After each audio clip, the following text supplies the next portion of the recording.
হরে কৃষ্ণ। প্রিয় দর্শক, 2026 সালের এই জ্যৈষ্ঠ মাস হলো মল মাস। এই মল মাস কিভাবে পুরুষোত্তম মাস হলো, মল মাস কাকে বলে এবং এই মল মাসে কি কি করা উচিত, কি করা উচিত নয়, বৈদিকভাবে 12টি মাসের কি কি নাম আছে, এই সমস্ত কিছু জানার জন্য ভিডিওটি দয়া করে সম্পূর্ণ দেখার অনুরোধ রইল। প্রিয় দর্শক, আমরা জানি যে চন্দ্র 27 দিনে পৃথিবীকে একবার পরিক্রমা করে, আর সেজন্য চন্দ্র গণনা অনুযায়ী 27 দিনে এক মাস হয়। আর সূর্য গণনা অনুযায়ী পৃথিবীর সূর্যকে এক পাক পরিক্রমা করতে সময় লাগে 365 দিন 6 ঘন্টা। তাহলে চন্দ্র গণনা অনুযায়ী বা চন্দ্র পঞ্জিকা অনুযায়ী এক বৎসরে সময় লাগছে 354 দিন, আর সূর্য গণনা অনুযায়ী এক বছরে সময় লাগছে 365 দিন।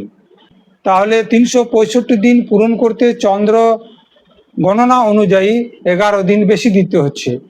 আর এই সূর্য গণনা এবং চন্দ্র গণনাকে সমান করার জন্য প্রায় 3.25 বছর পর একটা বাড়তি মাস এসে যায় বাংলা মাস হিসাবে বা চন্দ্র মাস হিসাবে।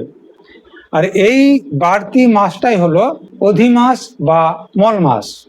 এটা তো চন্দ্র পঞ্জিকা এবং সূর্য পঞ্জিকার কথা বললাম, কিন্তু প্রাচীন মুনি ঋষিগণ এবং ধার্মিক আধারে এর ব্যাখ্যা রয়েছে আলাদা।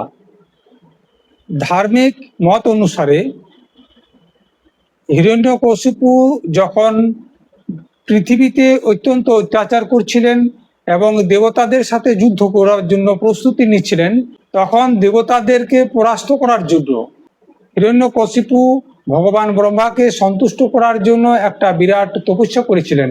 আর সেই তপস্যায় সন্তুষ্ট হয়ে ভগবান ব্রহ্মাজি উনাকে বর দিয়েছিলেন।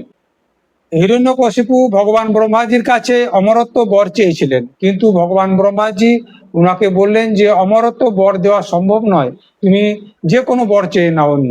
তখন হিরণ্যকশিপু বললেন যে আপনি এমন বর দেন যেমন আমাকে কেউ পরাস্ত করতে না পারে। হিরণ্যকশিপু বললেন, আমাকে এমন বর প্রদান করুন যেমন আমার দিনে মৃত্যু না হয়, রাত্রে মৃত্যু না হয়, জলে মৃত্যু না হয়, স্থলে মৃত্যু না হয়, 12 মাসে মৃত্যু না হয়। এই বরটি প্রাপ্ত করার পর হিরণ্যকশিপু অত্যন্ত শক্তিশালী রূপে দেবতাদের উপর আক্রমণ করলো এবং দেবতারা অতিষ্ঠ হয়ে ভগবান বিষ্ণু কাছে পৌঁছলেন। তখন ভগবান বিষ্ণু দেবতাদেরকে রক্ষা করার জন্য একটা বাড়তি মাস তৈরি করলেন, যে মাসটার নাম হলো পুরুষোত্তম মাস। কারণ ভগবান ব্রহ্মাজি বর দিয়েছিলেন যে 12 মাসের মধ্যে হিরণ্যকশিপুকে মারা যাবে না, তাই তিনি 13 নম্বর একটা মাস তৈরি করলেন, এটাই হলো পুরুষোত্তম মাস।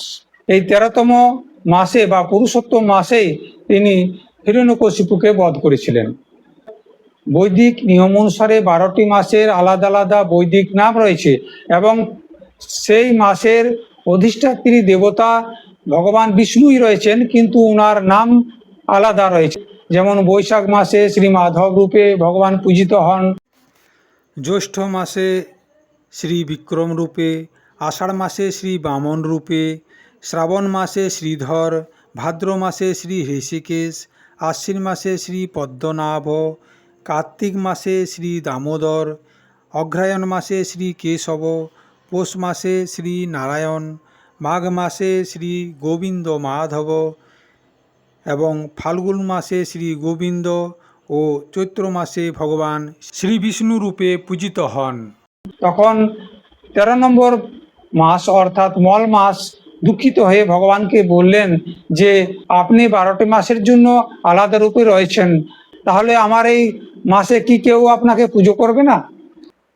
তখন ভগবান বিষ্ণু সেই মল মাসের দুঃখকে দূর করার জন্য এই মাসের নাম দিলেন পুরুষোত্তম মাস।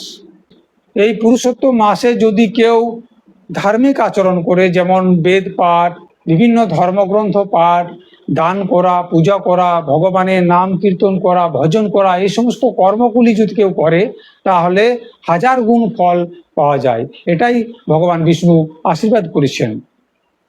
তাই আসুন এই মল মাসে আমরা বেশি বেশি করে ভগবানের নাম কীর্তন করি, ভজন করি, ভগবানের গুণগান করি এবং বিভিন্ন ধর্মগ্রন্থগুলি পাঠ করি এবং পাঠ করে অন্যকে শোনাই।